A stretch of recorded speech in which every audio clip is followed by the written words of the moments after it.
L'année dernière, nous étions à Bruxelles. Aujourd'hui, nous sommes à Paris, aux côtés des femmes du Conseil de la résistance iranienne.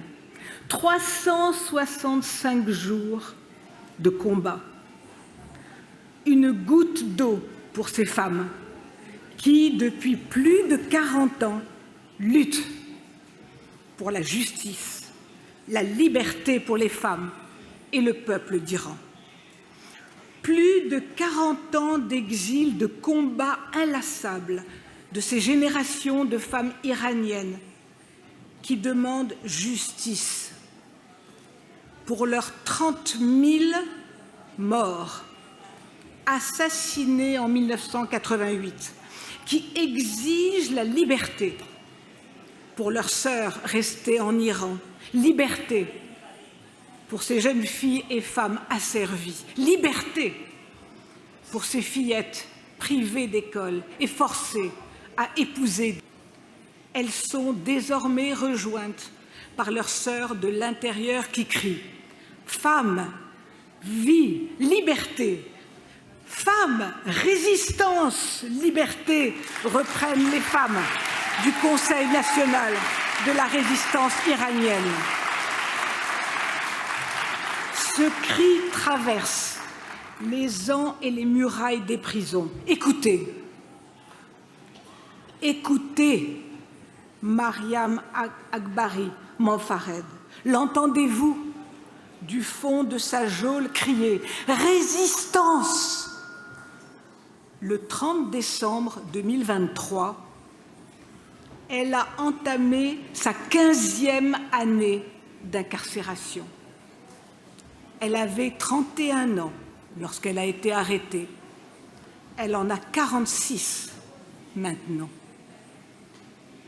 Elle a été amenée à la prison d'Evin, la sinistre prison d'Evin, le 29 décembre 2009 à minuit, sans pouvoir dire au revoir à ses 3 filles, incarcérée, uniquement pour avoir demandé justice pour ses 4 frères et sœurs, exécutés de sang-froid par le régime clérical dans les années 80 et lors du massacre de 1988.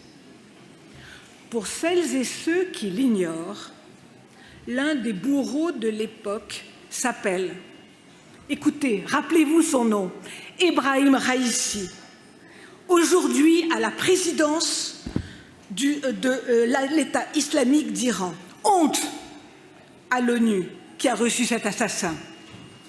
Honte aux dirigeants occidentaux qui ont serré les mains ensanglantées de ce tyran.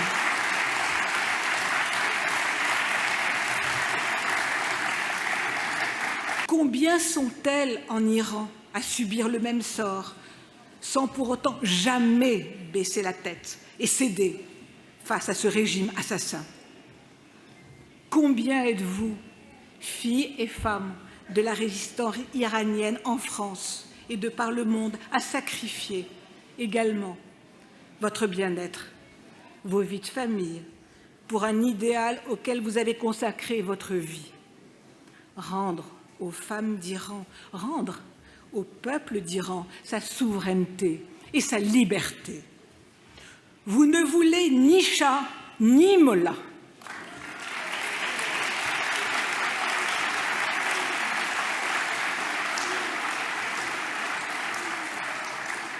Héritière d'un Iran, ni chat ni mollah.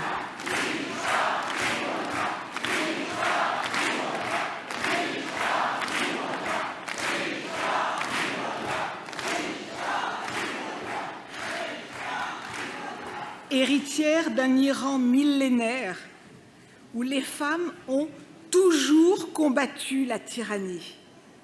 Vous suivez la trace de celles qui, comme en 1906, plus d'un siècle, au début de la révolution constitutionnelle, sont descendues dans la rue, armées, pour lutter contre l'oppresseur de l'époque.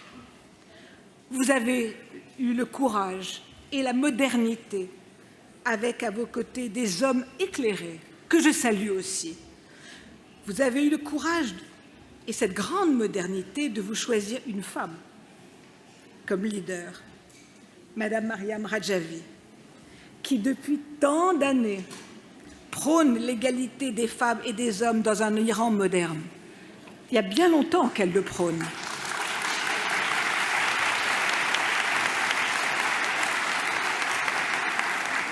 Redonner aux Iraniennes la place qu'elles méritent. Vous l'avez fait, Madame Rajavi, dans l'exil, en mettant les femmes aux commandes de tous les rouages de votre mouvement. Le Shah maltraitait les Iraniennes pour les contraindre à se découvrir la tête. Les mollahs en font de même pour les contraindre à la couvrir.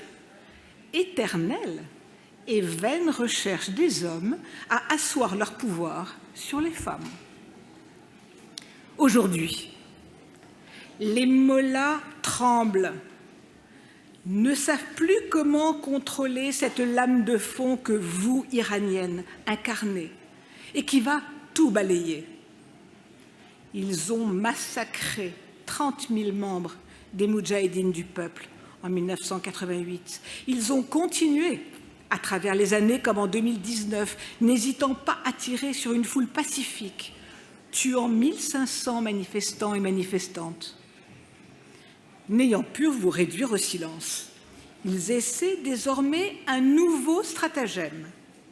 La dernière invention du régime des mollahs, traduire en justice celles et ceux qui sont en exil depuis plus de 30 ans, dont près de la moitié de femmes.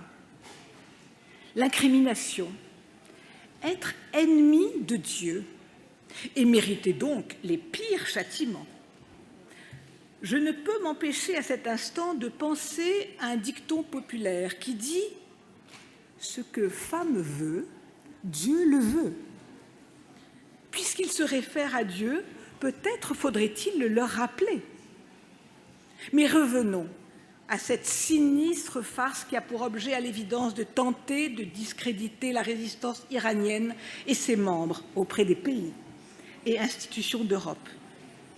Après des condamnations qui ne vont pas manquer d'être prononcées.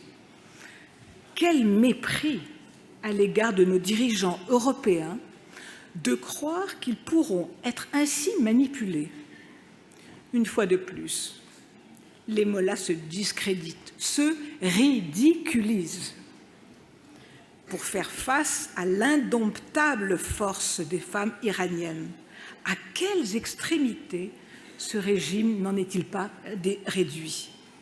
Il y a 11 ans, Madame Rajavi, lors de la célébration de la Journée des droits des femmes, vous rappeliez, et je vous cite, « Elles ont été torturées par milliers. Elles ont été exécutées par milliers, mais elles n'ont pas courbé la tête. Le constat est le même aujourd'hui.